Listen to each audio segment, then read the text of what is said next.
सियासी माहौल जो है वो गर्म हो चुका है। बिल्कुल बिल्कुल, आप पत्रकार मित्रों ने बिल्कुल सही सवाल किया कि जम्मू कश्मीर में चुनाव असेंबली के जो हम जंग जीत करके आए थे सुप्रीम कोर्ट को कि 30 सितंबर से पहले जम्मू कश्मीर को रियासत का दर्जा वापस किया जाए और साथ में जम्मू कश्मीर में असेंबली के चुनाव करवाए जाएं। और इसी सिलसिले में Rajiv Kumar chief election commission of India, जिसे हम दिल्ली में भी फुल बेंच के साथ मिल करके ये मांग करी थी कि जम्मू कश्मीर की कहीं सुनवाई नहीं हो रही 5 अगस्त 2019 के बाद, और इसलिए जम्मू कश्मीर में असेंबली के चुनाव करवाए जाएं।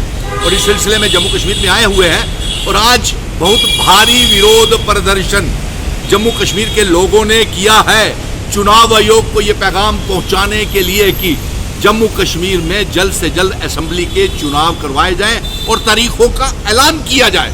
और साथ में ये भी पैगाम भेजा है कि रियासत के दर्जे के तहत जम्मू कश्मीर में असेंबली के चुनाव करवाए जाएं।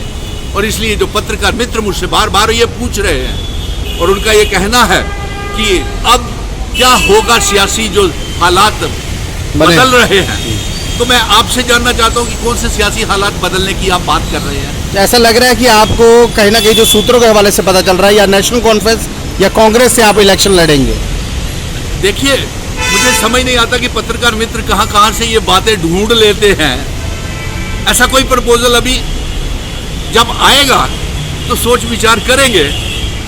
हाँ, ये भी पत्रकार मित्र मुझसे पूछ रहे थे कि कल जब आपने मिशन स्टेटहुड ने 5 अगस्त 2019 के बाद जो जंग का ऐलान किया था और तमाम पॉलिटिकल पार्टीज को और जम्मू कश्मीर के लोगों को, हर मजहब के लोगों को, हिंदू मुस्लिम सिख ईसाई गुज्जर बकरा चिनावली पीर पंजाल पहाड़ियों को इकट्ठा किया था और सियासी लीडरों को Congress, national conference, PDP, Kashmir के संगठन, जम्मू के संगठन, मिशन स्टेटहुड ने जम्मू में किए इकट्ठे, सड़कों से लेकर के सुप्रीम कोर्ट तक गए, जिसमें डॉक्टर फारूक अब्दुल्ला, उमर अब्दुल्ला, कांग्रेस, और फिर कांग्रेस खैर सुप्रीम कोर्ट में नहीं गई थी हमारे साथ, आज़ाद भी नहीं गया, अल्ताफ बुखारी भी नहीं गया, सज्जाद लोन भी नहीं गया, ये सिर्फ मिशन स्टेटहुड और मेरे साथ डॉक्टर फारूक अब्दुल्ला साहब भी, हम दिल्ली और तमाम मेंबर पार्लियामेंट्स को भी मिले।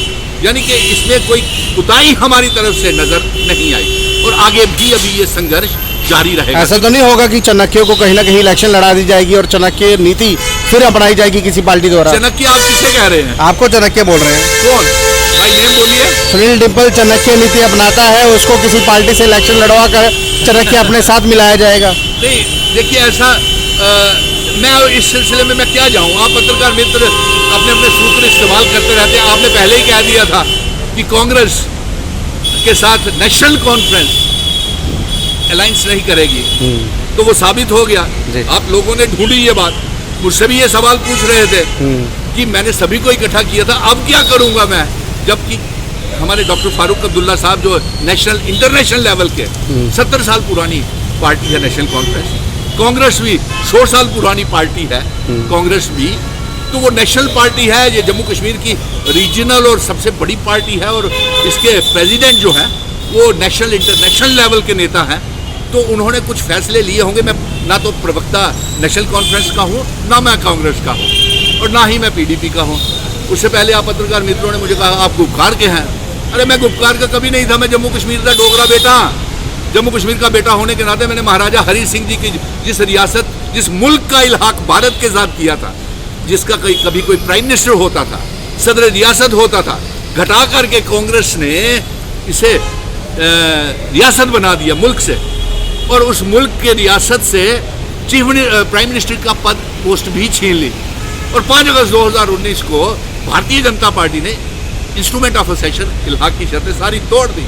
और आज हमारे इतना खूबसूरत पुरानी डोगरा रियासत का हाल ये है कि मुल्क से रियासत और रियासत से एलजी और चीफ सेक्रेटरी के हवाले कर दिया और इनकी सारी ताकतें। इसलिए चुनाव आयोग को हमने ये कहा है कि चुनाव की तारीखों का जल्द से जल्द ऐलान किया जाए। नंबर 2, स्टेटहुड के तहत जो हमने जंग लड़ी है और ये स्टेटहुड के तहत होनी चाहिए चुनाव। अब प्रधानमंत्री जी खुद तस्लीम कर रहे हैं। पहले उन्होंने कहा 370 सीटें जीतेंगे, 400 पार जाएंगे, पूरे देश के लोगों ने उनको निकाल दिया। अब वो जम्मू कश्मीर में बोलते हैं कि 370 को तोड़ने से पहले सभी लोगों को भरोसे में लेना चाहिए था। तो पत्रकार मित्रों, आप ही बताएं कि भरोसे में क्यों नहीं लिया? इसीलिए तो आप पार्लियामेंट के चुनावों में भी कश्मीर में 3 कैंडिडेट नहीं खड़े कर पाए, मुल्क में भी आप 240 के ऊपर आके लटक गए, और आने वाले असेंबली चुनावों में भी आपका बुरा हाल होने वाला है।